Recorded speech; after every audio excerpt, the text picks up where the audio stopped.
नमस्कार, मी संतोष सानप. मी आता जालन्यावरून निघालोय, पनवेलला चाललोय. इथून मागं पण माझ्यासोबत अशी 1-2 वेळेस घटना घडली. आजची ताजी घटना आहे बघा, लाईव्ह घटना आहे. हे खिळे बघा, हे समृद्धी हवे. 1 तास झाले पोलिसवाल्यांना फोन करतोय. समोरच्या गाडीचे 4 टायर पंक्चर झाले. पोलीसची मदत अजिबात होत नाही या रोडवरती. इथून मागं पण 2 वेळा, आता पण फॅमिली सोबत आहे. हे बघा, पूर्ण रस्ता जाम झाला. हे बघा, पोलीस इथे उभे. अजिबात आता आले पोलीस. हे खेळ दाखव, सगळे दाखव खेळ. पूर्ण खेळांना जवळ उभे. इकडे घे, इकडे.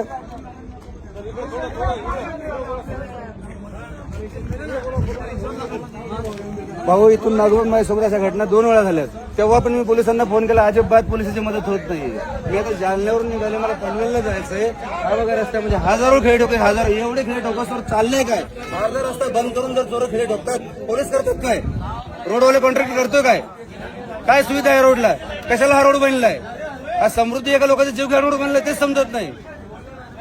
व्हिडिओ व्हायरल करा हे आणि हे दाखवा या पोलिसवाल्यांना. अजिबात पोलिसची मदत होत नाही या रोडला.